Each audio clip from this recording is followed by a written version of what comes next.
so you know. Okay. Okay, we are live. Hi, everybody.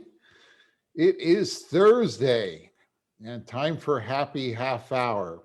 Sam, why don't you do the introductions here? Oh man. All right.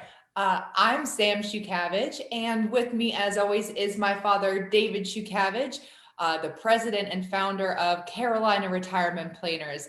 And you are joining us for our Happy Half Hour, which occurs every Thursday at 4:30 p.m., where we invite you to grab a beverage of your choice and join us here on the Facebook virtual world as we try to have a nice time and impart some kind of nuggets of wisdom to you while we do it.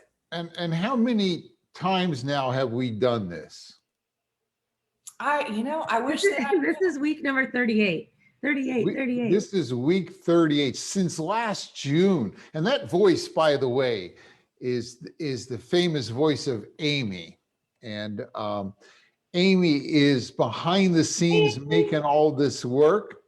And so and by the way, if you would please, we won't know you're here unless you type something into the chat. So say hi in the chat, tell us you're here.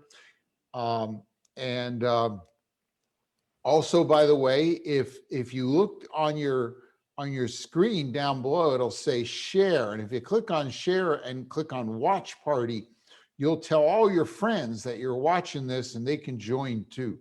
So you could have a kind of spread the word and kind of get other people. What is our topic today, Sam? today we are doing grab bag. Grab bag. We've been trying to do about every 10 happy half hours or so. We've been trying to do kind of a grab bag where we pick up the questions or the topics that don't warrant maybe a whole happy half hour and kind of make sure we. And how many did we have queued up this? What's our list now?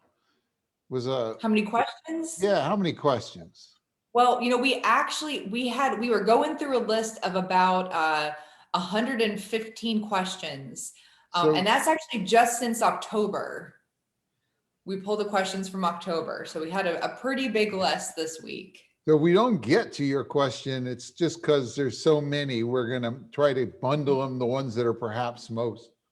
And another thing is that for many of your questions, I think Amy may do a pretty good job of doing this, but your question may be answered in one of our previous 37 happy half hour topics. So if you up here at the top of the page, there's a little video tab and you can look at all of our previous happy half hour topics. We also on our website, carolinaretirementplanners.com, have a new link. What is it on? Is it on our Learn tab? If you click Learn, I think it'll take you to our happy half hour page. And from there, it has like a really nice, clean way where you can search through the topics. So if there's something in particular you're looking for. And let us know what you think of it. That we redid the whole website. If you go to About Us and the videos, I did an extra long one on me, but it's got some funny stuff in it. It's kind of, at least I think it's funny, I think I have a good sense of humor. My wife may or may not agree, but I think, I'm a legend in my own mind when it comes to sense of humor. But I see, boy, we got a bunch of people joining us already. We've got Bruce, Jay, Bill, Paula. Jay and Carter are both here. They were our recent wine winners, as I recall. Bill, Paula, Donna, Brent, and Brent is with our main team. We have a contingency in up there in Maine where soon the ice will melt, and once the ice melts, they can go swimming. They're tough, and Rich, Lynn, Zach, Ed is here again. Hi, Ed, and Kathy, Rick also, and so. Kay's here, and also my mom. Hey, Mom. I better be careful what I say about her now if she's listening, I know you Yeah. do. She knows where I live, you know. And today's a pretty cool national day. It is National Waffle Day. And Michael says Oh. Amy has the best smile in the world. So, you know, so Mike and That's Margie what are makes me appreciated. smile. I love it. Thank you. Yeah. And I see Rick and probably Marcy have joined in. Mary, our own Mary is here, and Ed. So I think this is our first one in spring. When did spring start? Or was it last week? I think it was not spring last time we held. We are now You're officially correct. in spring. Everything's sort of blooming. You know, life is good. Life is good. Saturday was the first day of spring. Saturday? Okay. So I hope you're all having a good spring and enjoying the weather as it starts to turn. And I see, where did we leave off? Susan, Ed is here. Ed's a regular. Lanny is another regular with us here. Brent and Kirby. Yeah, we're what are you drinking today, Sam? Well, I've got a super fancy glass, so it looks like I'm drinking something interesting. Well, it is really good, but I'm actually drinking. If you've seen the commercials, Michael Bublé. I don't know if it's bubbly or Bublé now. The grapefruit flavored bubbly sparkling water. It tastes really nice. It's really refreshing. But And I'm I have my fancying it up. normal herbal tea since I found out drinking whiskey and all of these things can be dangerous, you know, it's just, but there's Gotta something keep your head about stronger in my near until. future, you know. Well, as I was trying to say, today is kind of a cool day. It's National Waffle Day. And this brings back, Amy told me, we talked about it right before we went on, but during my honeymoon, I went to Brussels. And, you know, it's kind of like the center of Waffle Land. And you can like kind of walk up right up to little shops, and they have little waffle stands where you can get a little tiny little waffle and then put whatever you want on it. And it was absolutely incredible. And I've been trying to find my picture of a waffle, but I think Neil had it. But what I do have is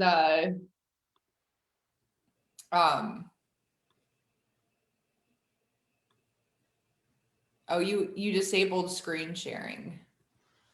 I was gonna share my. We'll get there. We'll get Try there. now, We'll try get- now, try now, try now. I'm so sorry. This is not an actual waffle. It's a stroop waffle. When we were in Amsterdam, in a street market, the gentleman found out we were on our honeymoon and made us a heart shaped stroop waffle. So it's kind of waffle adjacent. So that's the best I've got for my waffle. But I did have a really like cool Belgian waffle. Okay, well, we should probably get to work here and start answering some questions.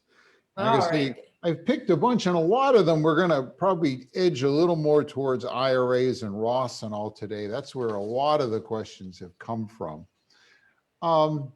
You know, I had a couple questions that I want to put together and give you a real tip. If one person said, where is it here? How much minimum do I have to earn from part-time employment in order to contribute to an IRA? Another person asked, I'd like to hear more about taxes of monetary gifts to children. I'm going to put those two together in a way. If in order to put new money into an IRA or a Roth, okay, it has to come from wages. It has to be on a W-2 somewhere. So, and it earned income, so it can't be rental income or your pension. Can't be rental income. And this year, you can contribute, if you're under 50, you can contribute up to $6,000 to an IRA.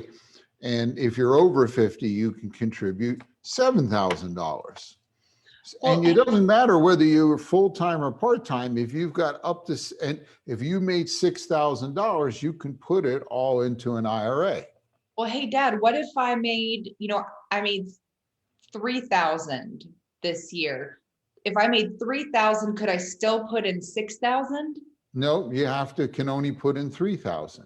Okay, you so I can only only have put in as much as I've made, You can only put in as much as I may, up to 6,000 or 7,000, depending on up my. to 6 or 7, depending on your. Now, let's just say you want to leave money to a grandchild. You want to get your grandchild going in the right mode. Well, you can write a check.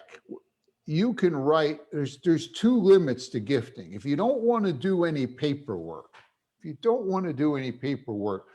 can write a check or give $15,000 to anybody with no paperwork. No, you have to pay taxes on it, but you can give them the money. They get it as a gift. They don't have any taxes. That's limit number 1. If you're willing to do some paperwork, you can give up to $11,700,000 to anyone. What happens is, under the current law, if you die, each person can leave $11,700,000 to their heirs with no death tax, no estate tax. But you can give it away ahead of time. And so if you gave, $1 million away, you would only have $10,700,000 minus the 15, which was free. So there's really no limit to gifting, but most people like the 15 because there's no paperwork. But here's a strategy. Let's say you've got a 16-year-old grandchild that got a job working at McDonald's flipping burgers, and they made $3,000 that during the summer or something, right? You could gift them through. Now they took it and they used it for college or candy or whatever 16-year-olds spend their money on. I know what I spend. Anyway, you could open or have them open a Roth IRA, and you could put $3,000 into that Roth IRA. It doesn't have to come out right out of the paycheck in there. As long as the IRS sees that they made $3,000, you could gift them $3,000. Now think about it. A 16-year-old, if you open a Roth IRA and they get, 40, 50 years of compounding, all tax-free, it'll be wonderful. Plus you'll get them this account that they're now used to seeing. So that's one really good hint on, as long as you have earned income, W-2 wages, you can put it into an IRA or a Roth IRA. And boy, it's a great way to give money to the grandkids and in a way that'll really benefit them literally decades from now. That's Now, really cool. Sam, something happened with taxes this last week too. What was that? Or maybe. Sorry, didn't close my Slack. The filing date was extended just over a month. Yeah. So it's what now? May 17th? Mm-hmm. We had a question. Someone said, hey, normally if you want to contribute to an IRA or a Roth for last year, you can put the money in up to April 15th of this year to tax day. That has also been extended. It was like new. It's out in the last day or two, the news.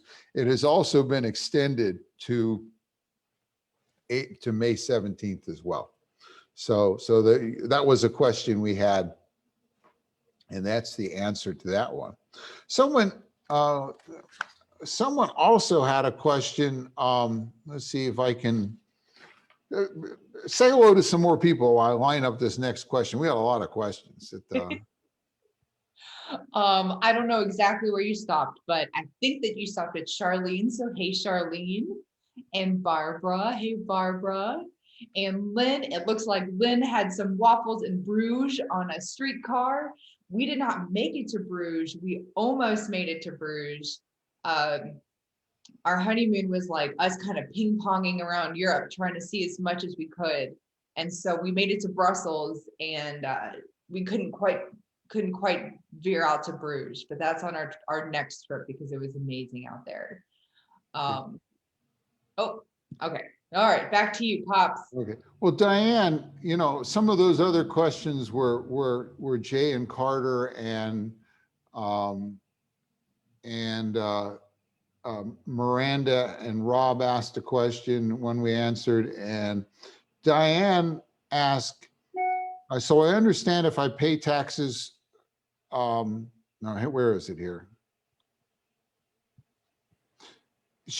What if I had a question, can I put my Roth investment in something besides the stock market?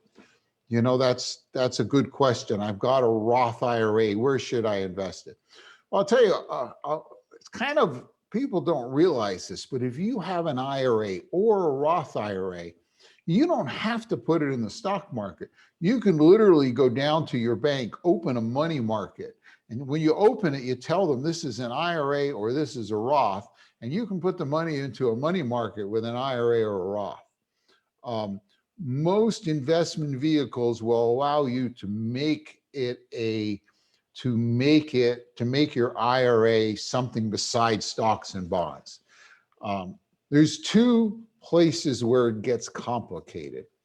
If you want to invest your IRA into physical gold, where you actually own gold bars, you actually have to go to a special company that owns a repository, and they have a little box there with your gold bars in that your IRA number is attached to, so that, you know, the IRS knows you're not doing anything foolish. They're the custodian of this. It gets kind of expensive, and it's a little bit of a hassle. But the other thing is, it is possible to buy real estate in an IRA, but it's really complicated because you can't buy your house or a house for a relative in the IRA. You can invest in rental houses and things like that. There's a whole structure for that. And you know, but one of the disadvantages is you don't get, you know, the depreciation isn't there. The growth, you don't get any capital gains, you know, forgiveness at death, or you pay it at ordinary income. But that is another one. Those are the two things where it gets complicated. But in most cases, you can go down and say, I want that account to be an IRA or a Roth, and it will work. So another little piece knocked out of a little question we can answer there. And it looks, Rick had asked if the North Carolina filing date has been extended as well, and it has. But I do see that Bruce has come in with that answer as well. So we have friends helping friends in our chat. But for anybody who also has that question and maybe didn't see it, if you are in North Carolina, the state has changed their filing deadline to match up with the new federal deadline as well.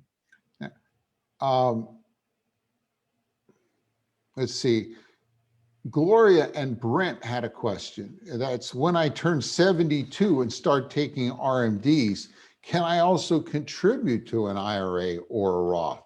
And the new answer is yes. There's no longer a limit to the age you can put money into those, but you're still going to be taking your RMDs.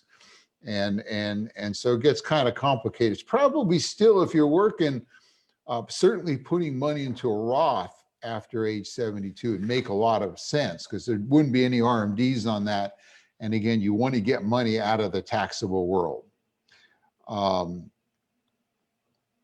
Let's see. One person, let's see, who asked that. Susan and Clancy asked, is there any limit in converting an IRA to a Roth? Now, you know, if you've been hanging around Happy Half Hour or the educational site we have at rogo.com, rogo.com, great stuff there if you haven't been there. Someone, you know, we're big on taking your IRA money and getting it into the tax-free world, paying the taxes now in a logical manner. There is no limit on converting an IRA to a Roth. You can do it at any age. You can do any amount. So a 25-year-old can convert their IRA to a Roth. If you do the conversion directly, there is no 10% penalty for going to an IRA to a Roth. The only caveat for someone under 59 and a half is if they convert their IRA to a Roth, they should pay the taxes with money, other non-IRA money, because if they take the money out of it to pay the tax, then there is a 10% penalty on what they withdrew. So there is no limit, age limit, there is no amount limit. If you're under 59 and a half, you can do it, but you ought to have the money to pay the tax from some other source, or you're going to pay a penalty on just the part you took to pay the tax. So look at that. That's a good question. What else do we have here? Why don't you, anybody else to say hi to while I'm figuring out the next question? Okay. Well, here it is. Is it better to be aggressive in a Roth or a regular 401k because the growth is tax-free? This is a big, it depends, but I'll give you a general approach that works for most people. Nice thing about a Roth is it's growing tax-free. You're going to take it out tax-free. If you leave it to the kids and grandkids, they'll get it tax-free. In fact, under the new rules, where what used to be if you left them a Roth, they'd have to start taking minimum required distributions from year one. When you leave it to them now, they don't have to take anything out of it for 10 years, but they do have to take it all out in 10 years, but they don't pay any taxes when it comes out. So it's really nice to leave Roth money to the family, because if they want, they can let 10 more years after you die a tax-free growth. We usually think that Roth money for most folks is going to sit there and be kind of the last money you use. One spouse may pass away if you're married. The other one's now filing single. If you've been around these happy half hours or go to Rogo, you'll know the Jack and Jill story, what happens when one spouse dies. So it's nice to have that tax-free money for the second spouse, you know, when they're both filing in the single tax brackets that are higher, and it's far in the future when taxes are probably going up. So if you're going to wait longer, it pays at least now to be more aggressive. So usually with folks, we have their Roths into the more aggressive things that we think are going to, shooting for high growth, maybe a little more ups and downs. So that's the answer to that one. Let's see, how are we doing for time? Still got a little bit. I see one where you, I see one that I can ask and answer. Yeah. Yeah, that you've put up here. I don't mean to hog it all here. It's just. Yeah, well, it was relevant to me because I experienced something very similar in 2019 when I got married. Megan wants to know, this is the daughter of some of our clients, and she's a client as well. My question has to do with Roth contributions for newlyweds. My partner and I are going to be married this year, and our combined income will be greater than the cutoff for Roth eligibility. Does that mean that I can contribute to my Roth up until when we are married in September, or am I not eligible to make contributions to it at all this year? And I found out that you will not be able, your taxes are going to be filed. If you are married on December 30th, you are considered by the IRS to have been married that whole year. They don't care what date it's on. So you would not be able to contribute to a Roth this year if you're getting married this year. But if you have existing IRAs, you can take the money you would have put into a Roth and use it to pay the taxes, converting existing money to a Roth. And in the classes, we have a whole little piece on that. And so the smart thing for you to do is say, well, I would have put that in a Roth. Instead, I'll use it to leverage and move a whole bunch of a whole bunch more IRA money into Roth. Because if the taxes are, say, 20%, well, then you could you could take 100,000 in IRA, you know, if you have 2,000, you could take 10,000 in IRA money and move it over to a Roth instead of just making a $2,000 contribution to a Roth or something close to that. Anyhow. What else we got here?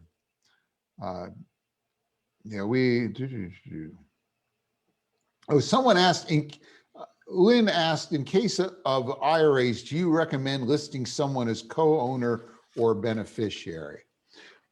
With an IRA, it always has to be owned by one person. There is no co-owner on an IRA. If you got an IRA, it's in your name and you're a name owner. You can't have a trust own your IRA. You have to be the sole owner. So what you really have there is a beneficiary who you're going to leave the IRA to if you die. So they're really, it's different world with IRAs, a lot more complexities and less flexibility. So there is no co-owner with an IRA.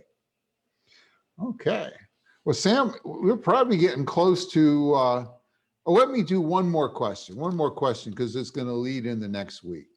We had two questions here. One is, when is it an appropriate time to withdraw cash values from an insurance policy? This couple had a policy where the cash value was almost equal to the death benefit. The policy is very full. Another person said, I'm wondering if you have any thoughts on life insurance. My husband has a term policy and it's been suggested he switch part of it to a permanent policy. You know, life insurance is an interesting asset class and it can do a lot of things. When you're young, you buy it because, well, if you die, you're going to protect your spouse and kids from, you know, the loss in income for many years. When you're retired, do you need life insurance? And there's several places where it can make sense. And there's places where it can make sense to convert policies to another. Next week, we're going to do a topic, when should a retiree own life insurance? What makes sense for them? And, you know, there's some interesting tricks. Now, life insurance policies now double as long-term care policies and a bunch of other neat things, and health, a lot of neat things you can do. So that we haven't talked, I don't think we've done that one yet on any of our 36 or 38 happy half hours. So it's time to do that. Okay. Well, Sam, we should draw, it's getting close to the hour here. We should do the drawing, the wine drawing. It is, yes. So for those of you who are not aware of our wine drawing, each week we give away 2 bottles of wine from Fermental Bottle Shop located in Ogden. They're a really cool locally owned business, and to enter throughout the week, you have a numerous amount of ways. We just want to put your name here in this glass vehicle here. You can, the easiest way is whenever you see our Facebook event, you just click Facebook RSVP and you'll automatically be entered. If you share that event with your friends, we will give you an additional entry to that. If you, during the week, if you're on our email list, we will send out a few different email blasts. And if you respond to any of those with an upcoming idea for a topic, any questions you might have about the topic we're going to be speaking of, or you just say, enter me into the wine drawing, we'll get you in here. And also if you forward that email to a friend and let them know about our happy half hour, we'll also give you an additional entry. So we make it easy. We make it easy to get in there, but Facebook likes it when you like things. They kind of give us more promos, and it's just nice. So, and Amy, do you have a copy of one of those giveaways, the checklist? Do you have a copy to hold up? We'll hold that up in a minute as soon as we get the winner. This one? Yeah. Well, let's get the Yeah. winner first, and then we'll offer that. We always like to have a giveaway each time. All right, so our winner this week is our winners are Pat and Dennis C. So Okay. Congratulations, Pat and Dennis. You are our wine winners, so congratulations. Amy will be reaching out to you And make sure you and- get your one. And Amy, show them the book. Well, we always like to have something to give away to people if they'd like to get a copy of something, some help. This is a retirement checklist. It's got a lot of things you can go through to see how you're prepared for retirement. And it comes to you printed on dead trees. You know, you don't get this through. You don't have to look at it on your cell phone. So all you have to do is either email us, reply to the email you got for this, and say, here's my address, and we will put it into an envelope and have it delivered by a uniformed employee of the U.S. government right to your door. So that's our little thing for today. So next week, why should retired people have life insurance? When's the cases it makes sense? And all kinds of tricks there. Well, I could do hours on that. There's a lot of neat stuff, but we're going to put half an hour. We're going to have the highlights. And let's see, until then, you all have a great week. Cheers, everybody. And I will see you next Thursday for Happy Half Hour. Cheers. Cheers.